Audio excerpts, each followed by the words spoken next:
ಹರೇ ಶ್ರೀನಿವಾಸ. ಕಾರ್ತೀಕ ಮಾಸದ 26ನೆಯ ದಿವಸದ ವ್ರತಕಥಾಶ್ರವಣ. ಈ ವಿಧವಾಗಿ ಅತ್ರಿ ಮಹರ್ಷಿಗಳು ಅಗಸ್ತ್ಯರಿಗೆ ದೂರ್ವಾಸ ಮುನಿಗಳ ಕೋಪದಿಂದ ಉಂಟಾದ ಪ್ರಮಾದವನ್ನು ತಿಳಿಸಿ ಉಳಿದ ವೃತ್ತಾಂತವನ್ನು ಹೀಗೆ ತಿಳಿಸಿದರು. ಈ ರೀತಿಯಾಗಿ ಮುಂಗೋಪಿಯಾದ ದೂರ್ವಾಸ ಮುನಿ ಭೂಲೋಕ, ಭುವರ್ಲೋಕ, ಪಾತಾಳಲೋಕ, ಸತ್ಯಲೋಕಗಳಿಗೆ ತಿರುಗಿ ಯಾವುದೇ ಲೋಕದಲ್ಲೂ ತನ್ನನ್ನು ರಕ್ಷಿಸುವವರು ಇಲ್ಲದೆ ಹೋದ್ದರಿಂದ ವೈಕುಂಠದಲ್ಲಿರುವ ಶ್ರೀ ಮಹಾವಿಷ್ಣುವಿನಲ್ಲಿಗೆ ಹೋಗಿ, ವಾಸುದೇವ, ಜಗನ್ನಾಥ, ಶರಣಾಗತ ರಕ್ಷಕ ಬಿರುದಾಂಕಿತ, ರಕ್ಷಿಸು. ನಿನ್ನ ಭಕ್ತನಾದ ಅಂಬರೀಷನಿಗೆ ಕೆಡಕು ಮಾಡಲು ಎಣಿಸಿದ ನಾನು ತಪ್ಪಿತಸ್ಥನಾದೆ. ಮುಂಗೋಪಿಯಾಗಿ ಮಹಾಪರಾಧವನ್ನು ಮಾಡಿದೆ. ನೀನು ಬ್ರಾಹ್ಮಣ ಪ್ರಿಯನು. ಬ್ರಾಹ್ಮಣನಾದ ಭೃಗು ಮಹರ್ಷಿ ನಿನ್ನ ವಕ್ಷದ ಮೇಲೆ ಒದ್ದರೂ ಸಹಿಸಿದೆ. ಆ ಕಾಲಿನ ಗುರುತು ಇಂದಿಗೂ ನಿನ್ನ ವಕ್ಷಸ್ಥಳದ ಮೇಲಿದೆ.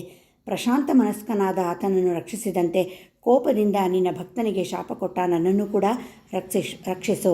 ಶ್ರೀಹರಿ, ನಿನ್ನ ಚಕ್ರಾಯುಧವು ನನ್ನನ್ನು ಕೊಲ್ಲಲು ಬರುತ್ತಿದೆ ಎಂದು ದೂರ್ವಾಸ ಮುನಿ ಶ್ರೀಮನ್ನಾರಾಯಣನನ್ನು ಪರಿಪರಿ ವಿಧಗಳಿಂದ ಪ್ರಾರ್ಥಿಸಿದರು. ಈ ರೀತಿಯಾಗಿ ದೂರ್ವಾಸರು ಅಹಂಕಾರವನ್ನು ಬಿಟ್ಟು ತನ್ನನ್ನು ಪ್ರಾರ್ಥಿಸುವುದನ್ನು ನೋಡಿ ಶ್ರೀಹರಿ ಕಿರುನಕ್ಕು, ದೂರ್ವಾಸ, ನಿನ್ನ ಮಾತುಗಳು ಸತ್ಯ. ನಿನ್ನಂಥ ತಪೋಧನರು ನನಗೆ ಅತ್ಯಂತ ಪ್ರಿಯರು. ನೀನು ಬ್ರಾಹ್ಮಣ ರೂಪದಲ್ಲಿ ಹುಟ್ಟಿದ ರುದ್ರನು. ನಿನ್ನನ್ನು ನೋಡಿದವರು 3 ಲೋಕಗಳಲ್ಲಿ ಹೆದರದೇ ಇರುವರೆ. ನಾನು ತ್ರಿಕರಣದಿಂದ ಬ್ರಾಹ್ಮಣರಿಗೆ ಮಾತ್ರ ಯಾವುದೇ ಹಿಂಸೆಯನ್ನು ಉಂಟು ಮಾಡುವುದಿಲ್ಲ. ಪ್ರತಿ ಯುಗದಲ್ಲಿಯೂ ಗೋ, ದೇವ, ಬ್ರಾಹ್ಮಣ, ಸಾಧು, ಸಜ್ಜನರಿಗೆ ಸಂಭವಿಸುವ ತೊಂದರೆಗಳನ್ನು ಹೋಗಲಾಡಿಸುವುದಕ್ಕೆ ಆಯಾ ಪರಿಸ್ಥಿತಿಗಳಿಗೆ ತಕ್ಕ ರೂಪಗಳನ್ನು ತಾಳಿ ದುಷ್ಟ ಶಿಕ್ಷಣ, ಶಿಷ್ಟ ರಕ್ಷಣಾ ಮಾಡುತ್ತೇನೆ. ನೀನು ಆ ಕಾರಣವಾಗಿ ಅಂಬರೀಷನನ್ನು ಶಪಿಸಿದೆ. ನಾನು ಶತ್ರುವಿಗಾದರೂ ಮನೋವಾಕ್ಕಾಯಗಳಲ್ಲಿ ಕೂಡ ಕೇಡೆಣಿಸುವುದಿಲ್ಲ. ಈ ಪ್ರಪಂಚದಲ್ಲಿರುವ ಪ್ರಾಣಿ ಸಮೂಹವನ್ನು ನನ್ನ ರೂಪದಂತೆಯೇ ನೋಡುತ್ತೇನೆ. ಅಂಬರೀಷನು ಧರ್ಮಯುಕ್ತದಿಂದ ಪ್ರಜಾಪಾಲನೆ ಮಾಡುತ್ತಿದ್ದಾನೆ. ಅಂತಹ ನನ್ನ ಭಕ್ತನನ್ನು ನೀನು ಅನೇಕ ವಿಧಗಳಿಂದ ದೂಷಿಸಿದೆ.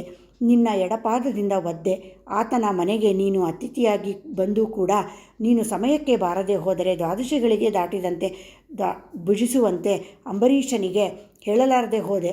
ಆತ ವ್ರತಭಂಗಕ್ಕೆ ಹೆದರಿ ನಿನ್ನ ಬರುವಿಕೆಗಾಗಿ ನೋಡಿ ಜಲಪಾನ ಮಾತ್ರವೇ ಮಾಡಿದ. ಅದಕ್ಕಿಂತ ಅಪರಾಧ ಏನು ಮಾಡಿದ? ಚಾತುರ್ವರ್ಣದವರಿಗೆ ಭೋಜನ ನಿಷಿದ್ಧ. ದಿನಗಳಲ್ಲಿ ಕೂಡ ಜಲಪಾನವು ದಾಹದ ಶಾಂತಿಗೆ, ಪವಿತ್ರತೆಗೆ ಮಾಡುವಂಥದ್ದೇ ಅಲ್ಲವೇ? ಜಲಪಾನ ಮಾಡಿದ ಮಾತ್ರಕ್ಕೆ ನನ್ನ ಭಕ್ತನನ್ನು ದೂಷಿಸಿ ಶಪಿಸಿದೆ.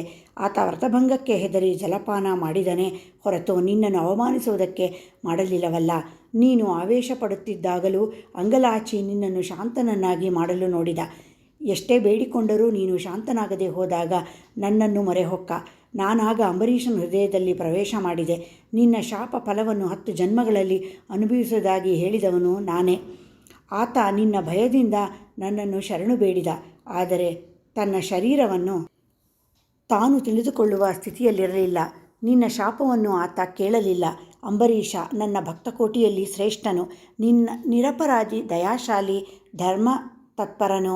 ಅಂಥವನನ್ನು ಅಕಾರಣವಾಗಿ ದೂಷಿಸಿದೆ. ಆತನನ್ನು ನಿಷ್ಕಾರಣವಾಗಿ ಶಪಿಸಿದೆ. ಚಿಂತೆ ಮಾಡಬೇಡ. ಆ ಶಾಪವನ್ನು ಲೋಕೋಪಕಾರಕ್ಕಾಗಿ ನಾನೇ ಅನುಭವಿಸುತ್ತೇನೆ. ಅದು ಹೇಗೆಂದರೆ, ನಿನ್ನ ಶಾಪದಲ್ಲಿನ ಮೊದಲಿನ ಜನ್ಮ ಮತ್ಸ್ಯಜನ್ಮ. ನಾನೀ ಕಲ್ಪದಲ್ಲಿ ಮನುವನ್ನು ರಕ್ಷಿಸುವ ನಿಮಿತ್ತ ಸೋಮಕನೆಂಬ ರಾಕ್ಷಸನನ್ನು ಸಂಹರಿಸುವುದಕ್ಕೆ ಮತ್ಸ್ಯರೂಪವನ್ನು ತಾಳುತ್ತೇನೆ. ಮತ್ತೆ ಕೆಲ ಕಾಲಕ್ಕೆ ದೇವದಾನವರು ಕ್ಷೀರಸಾಗರವನ್ನು ಮಥಿಸುವುದಕ್ಕೆ ಮಂದರ ಪರ್ವತವನ್ನು ಕಡೆಗೋಲನ್ನಾಗಿ ಮಾಡಿಕೊಳ್ಳುತ್ತಾರೆ. ಆ ಪರ್ವತವನ್ನು ನೀರಿನಲ್ಲಿ ಮುಳುಗದಂತೆ ಕೂರ್ಮರೂಪದಲ್ಲಿ ನನ್ನ ಬೆನ್ನ ಮೇಲೆ ಹೊರುತ್ತೇನೆ. ವರಾಹಾವತಾರವನ್ನೆತ್ತಿ ಹಿರಣ್ಯಾಕ್ಷನನ್ನು ವಧಿಸುತ್ತೇನೆ. ನರಸಿಂಹಾವತಾರವೆತ್ತಿ ಹಿರಣ್ಯಕಶಿಪುವನ್ನು ಸಂಹರಿಸಿ ಪ್ರಹ್ಲಾದನನ್ನು ರಕ್ಷಿಸುತ್ತೇನೆ. ಬಲಿಯಿಂದ ಸ್ವರ್ಗದಿಂದ ಓಡಿಸಲ್ಪಟ್ಟ ಇಂದ್ರನಿಗೆ ಮತ್ತೆ ಸ್ವರ್ಗವನ್ನು ಒಪ್ಪಿಸುವುದಕ್ಕೆ ವಾಮನ ರೂಪ ತಾಳಿ ಬಲಿಚಕ್ರವರ್ತಿಯನ್ನು ಪಾತಾಳಕ್ಕೆ ತುಳಿದು ಹಾಕುತ್ತೇನೆ. ಭೂಭಾರವನ್ನು ಕಡಿಮೆ ಮಾಡುವುದಕ್ಕೆ ಕ್ಷತ್ರಿಯರನ್ನು ಸಂಹರಿಸಲು ಬ್ರಾಹ್ಮಣನಾಗಿ ಜನಿಸಿ ಭೂಭಾರವನ್ನು ಇಳಿಸುತ್ತೇನೆ. ಲೋಕಕಂಟಕನಾದ ರಾವಣನನ್ನು ಸಂಹರಿಸಿ ಲೋಕೋಪಕಾರ ಮಾಡುವುದಕ್ಕೆ ರಘುವಂಶದಲ್ಲಿ ರಾಮನಾಗಿ ಜನಿಸುತ್ತೇನೆ.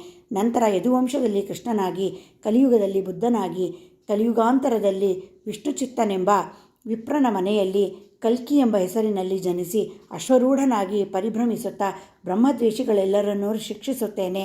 ನೀನು ಅಂಬರೀಷನಿಗೆ ಶಾಪರೂಪದಲ್ಲಿ ಕೊಟ್ಟ 10 ಜನ್ಮಗಳನ್ನು ಈ ರೀತಿಯಾಗಿ ಪೂರೈಸುತ್ತೇನೆ. ಹೀಗೆ ನನ್ನ ದಶಾವತಾರಗಳನ್ನು ಸದಾ ಸ್ಮರಿಸುವವರಿಗೆ ಸಮಸ್ತ ಪಾಪಗಳನ್ನು ಪರಿಹರಿಸಿ ವೈಕುಂಠ ಪ್ರಾಪ್ತಿಯನ್ನು ನೀಡುತ್ತೇನೆ. ಇದು ನಿಜಕ್ಕೂ ಸತ್ಯ. ಇತಿ ಸ್ಕಾಂದಪುರಾಣಾಂತರ್ಗತ ವಸಿಷ್ಠ ಪ್ರೋಕ್ತ ಕಾರ್ತೀಕ ಮಹಿಮೆಯಲ್ಲಿನ 26ನೇ ಅಧ್ಯಾಯವು ಸಮಾಪ್ತಿಯಾದುದು.